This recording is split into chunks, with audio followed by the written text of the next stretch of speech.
Welcome back, everyone.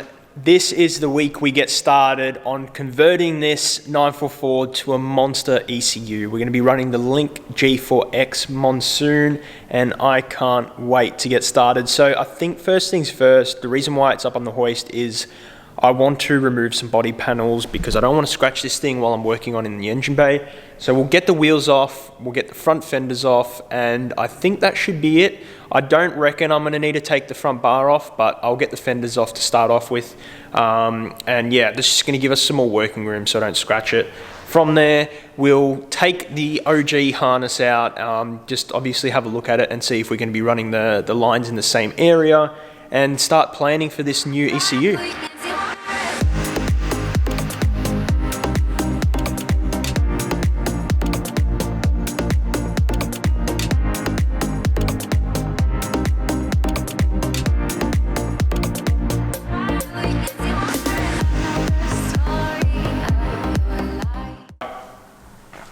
Parts are now off. That was nerve-wracking. I ended up just taking the whole thing off, like, for the sake of the extra hour of work plus reassembly, another hour, whatever. It's definitely worth not having a scratch on the car. So yeah, it's bare bones now. Also means I can give it another clean. It is pretty dirty. So yeah, not happy with that one, but yeah, all the parts are off. So I'm gonna go store them out of the way so they don't get all scratched up. And then it's time to take the harness out of the car.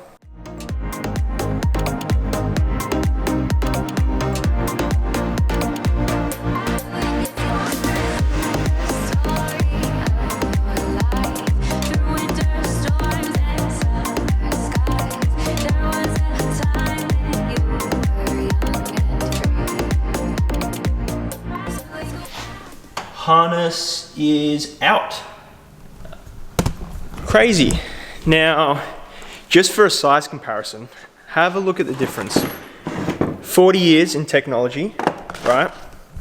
Size difference is crazy. Standard 944 ECU, G4X, Monsoon.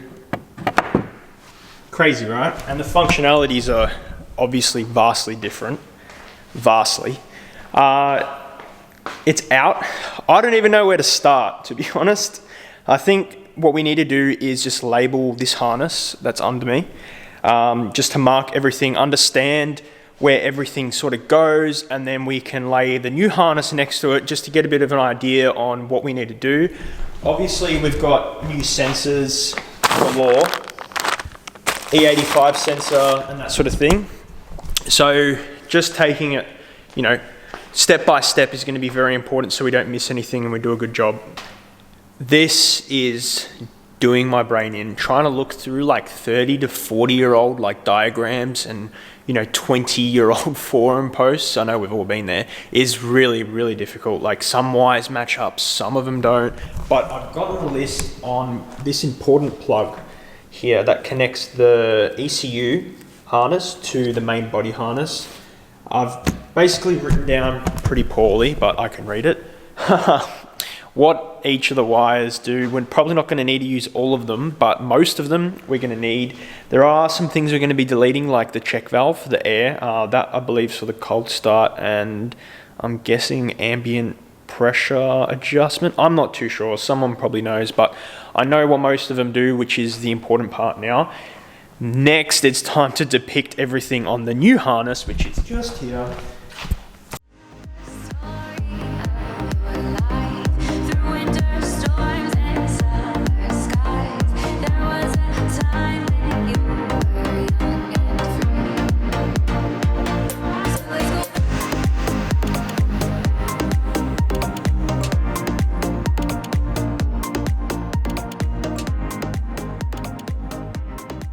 I'm trying to be honest, like I said. I guess the first thing we can do is start putting some of the sensors in.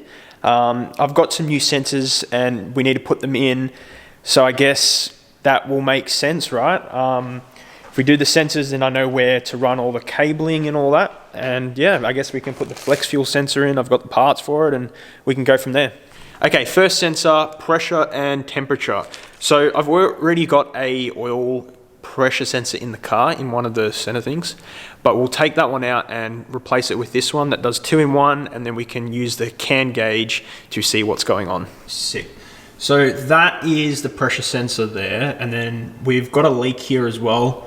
It's probably the only leak in the car, but let's fix it while we're in there. And how good do these headers look, by the way? They're pretty crazy. We'll get this off here and then replace it. Hopefully the size is the same with the adapter I've got. If not, then I've got to order something else. Okay, the new sensor's in, and I've also just redone the seal on that. Hopefully it holds. The crush washer I had wasn't perfect size, but we'll see how it goes. Now, I reckon the coolant temperature sensor is the same one that's already in the car. It is a Bosch sensor, but I think the one that's in the motor that sends it to the ECU is actually the same one, which is going to be pretty funny. So I'll check that, but I'll end up replacing it anyway. The plug that we're looking at is this here. So it's like the coolant plug on the original harness, and it's literally the same connector. And I reckon it's the same thing because the blue plug there, also is shown on the car side. So I'll get rid of this because it's got oil in it. Oil's looking pretty good. Now I'm pretty sure that the car burns a bit of oil, but it doesn't. It's really weird. Like, everyone says that drives behind it, like, oh yeah, it blows a bit of blue smoke, which is pretty normal for a 944. I mean, it's like 40 years old, this thing, but I think it's not burning that much because I just checked it, and it's the same amount as I put in when we went 4-hour drive, when we went to the city for that photo shoot. Wait till lower the car, and then we'll have a look at that coolant temperature sensor that goes to the ECU. There is like 3 or 4 coolant sensors on this car. You've got one for the gauge, one for the rad fan, and then I've got to put another one in that goes to the gauge on the car, but we'll keep that one in because I can't exactly block it off because I cut into the factory hose. So let's have a look. Let's pop the bonnet. Now, this one here goes to the gauge in the car, so we don't need to worry about that one. It is this one here, which is, I think, the same as that. Well, I was right. Exactly the same sensor. Kind of makes it easy, but it's good that we got a brand new one to put into the car for the ECU. It looks a bit different. I've just got to write a bit of a job list that I'll put on the windshield of the car, basically just saying, put some oil in it and redo the coolant, like bleed the coolant. So what I'll do is I'll get that done because I cannot forget about it. Flex fuel sensor up. Now, I don't know where to put it. I can put it here, but I don't really want to have it on show, just because it's going to look pretty ugly. Or I put it at the back of the car, but then I need to run wires all the way to the back. Thought about it, and I asked ChatGPT if there's any voltage drop for the ethanol sensor, and he said, nah, it should be sweet. So what we're going to do is put it at the back of the car.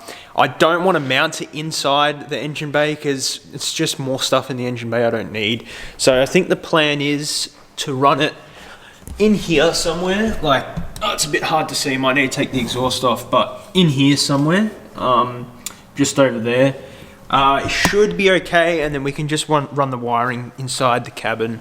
You know, if it doesn't work, it doesn't work. At least we can say we had a shot, but it just makes this thing look even cleaner. And yeah, I don't think I've told you yet, but we're going to be running the 944 on E85. So that means we've got to change the injectors, fuel pump, and fuel filter. All the lines are pretty much done and all E85 capable. That's why I redid them all with new braided lines and nice aluminium 3/8 inch hard line.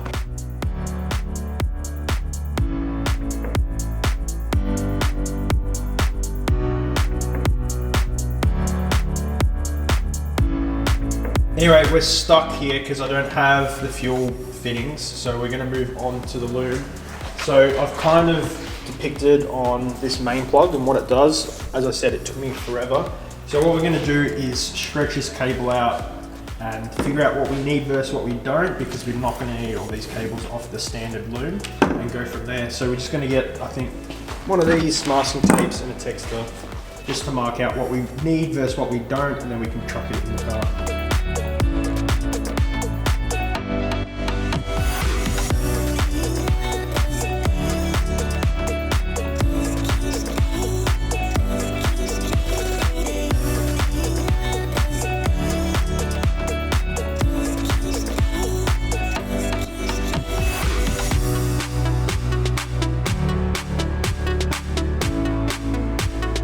All right, that was an absolute mess. We've just basically depicted on the harness where all the cables should end up.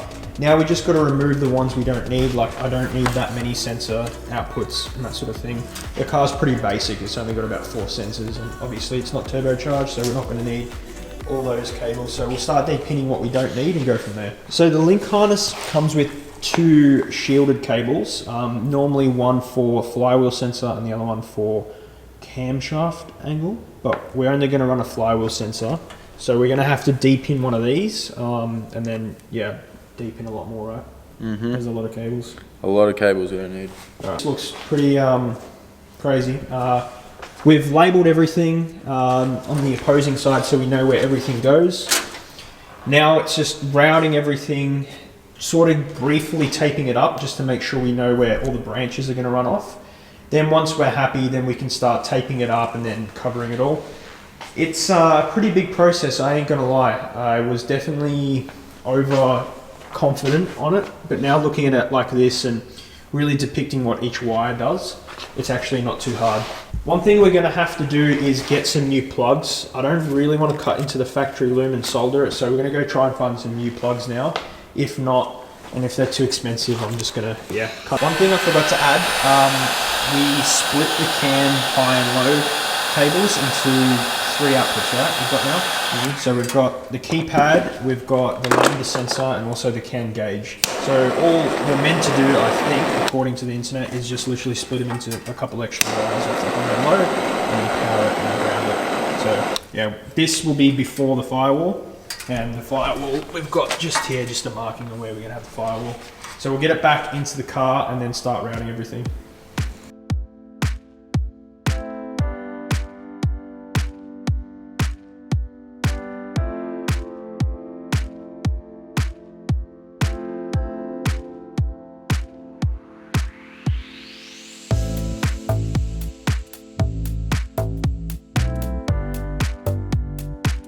Just some rough branches on where we're going to have the harness. So all these cables here are general power. We've got oil pressure, oil temp. We've got the reference sensor, just basic power and sensors. These here are engine temp, which is the coolant. What else we got? Intake temp. Intake temp and TPS, which sits right there. And then those 4 are for the injectors. So we've got it to a stage now where I believe I know where all the wires are going to go and where they're going to connect it to.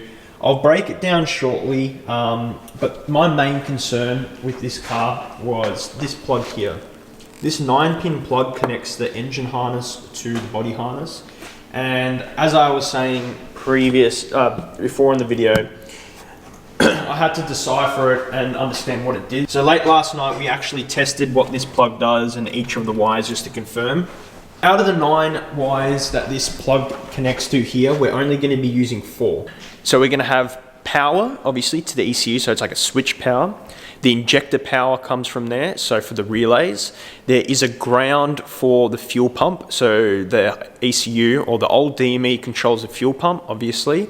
And there's another one, what is it? Oh, of course, the coil negative. So 4 total cables out of the 9 we'll be using. The rest are for like oil pressure, warning light, that sort of thing. But we're going to be using a different harness for that. Ahead and got some plugs from the electronics store. This is a 4-pin waterproof connector that's going to connect our engine harness to the body harness. And I've also got a couple more Bosch connectors for the TPS sensor and the reference sensor, so we don't need to cut into the original harness. Is run the power for the injectors, send that towards that plug, and then all 4 wires that connect to the plug are there and ready to go. Quick disclaimer, this video is going to be pretty jumpy in terms of what I'm doing. I'll try and explain it a bit better now, but it's just hard because I'm still learning while I'm doing this, and showing you the process of me failing every second, it's a bit hard. But I don't draw many amps, so you end up using some thinner cable for it. Apparently only about 3 to 4 amps per injector. So we should be fine with this. This is 20 amp rated cable, and then you just bridge it across each injector. So power, and then straight to that plug there. The ECU obviously controls the negative polarity side of the injectors in terms of when they open and close.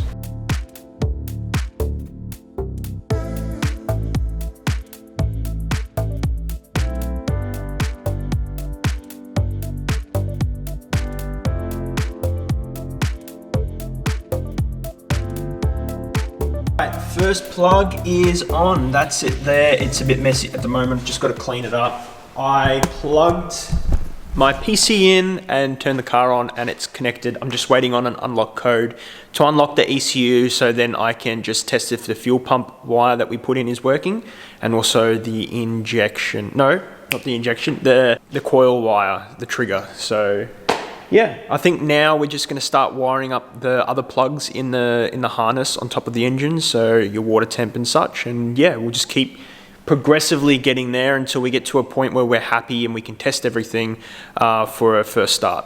So bad at pinning wires. The TPS one is now done. I've just got to plug in the actual connector and figure out which side of the connector I plug it into. So it's just a three-way, like Bosch style, I think it's called. But I've got to figure out on this side, on the car side, which way we need to pin the connector. Okay, shout out to Clark's Garage. Very, very awesome forum. So I have the pins. The middle one's the ground that matches up with the grey in the pin.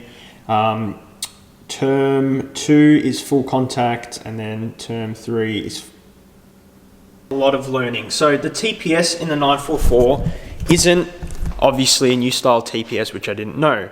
So this is an old style, so it's basically an on-off switch. So once you come off full throttle, it activates a signal. Once you're on full throttle, it activates another signal. It's not like a new one where it's a variable of volt, where you can get the actual TPS, you know, and calibrate at 25%, 65% throttle, that sort of thing. So now we're going to have to upgrade the TPS on the 944 to a Bosch one that has that variable voltage, basically, where I can see where the exact positioning is on the butterfly on the intake. So the thing is, I've already cut this, so fingers crossed I can still use this plug type, but I guess we can move to the other pins, so we can do the head temperature and even the intake temp. Bit of a pain, but yeah, we're learning as we're going, right? So yeah, not everything's going to be perfect. Okay, just finished up with the coolant temperature sensor, which is all done just there. It's looking quite nice. We've got all these cables to work through now. This one's the really important shielded cable, which is for the Hall sensor, which is, you know, the reference sensor. So yeah, it's taking a lot of time. It's not an easy task, but yeah, step by step. So we just wired up the reference sensor, which is in here. Pretty hard to see. This was the sensor I was most worried about because we're using the OEM sensor, and it tells the ECU where the position is in reference to the crank. And we wired it up correctly first go, and we got the signal sent to the ECU, which means we're good to proceed. So we do have an issue with one of the oil pressure plugs. It's throwing a 5-volt fault code, so I'm going to have to order another plug, this Bosch style plug. I think I've broken it. But yeah, we'll just continue just wiring up the sensors. I do need to test this water temp sensor still, but we have plugged it in. Everything's connected, as you can see here. So this, pretty hard to see, this AN Volt 3 is our throttle position sensor. So I did wire that in and it is working, which is pretty cool. The only issue we're having is it doesn't actually fit the throttle body very well. So I might need to buy a new sensor, the one that fits a bit better, which I'll give you the part number for anyone that's doing something like this as well. This one did not fit this Bosch sensor, so I'm gonna have to find another one.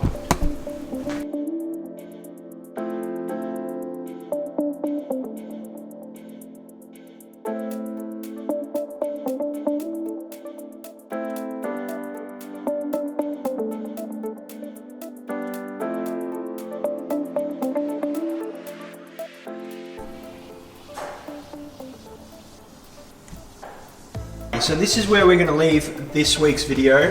We basically plugged in and wired in all the majority of the sensors. The only thing we need to do left is the CAN Lambda and the flex fuel sensor. The video was jumping around a lot because I'm still learning how to do this all, but step by step we're getting there. We've tested the oil pressure, oil temp, coolant temp, they're all working, which is really cool. Like I was saying before, the only thing we need to do sensor wise is the Lambda and the flex fuel sensor. So we'll get that done next week because we're going to need to do some fabrication next week. We've got to make our new intake pipe and put our new air temperature sensor in there as well. If you watched this long and I've done something wrong, please let me know. Like I said, I'm learning, so any little bit of advice helps. Again, a big shout out to Link for supporting the build. I can't thank them enough. Cannot wait to get this thing done. It's already doing my head in, but it's a massive learning curve, which is awesome. So we'll see you in the next one.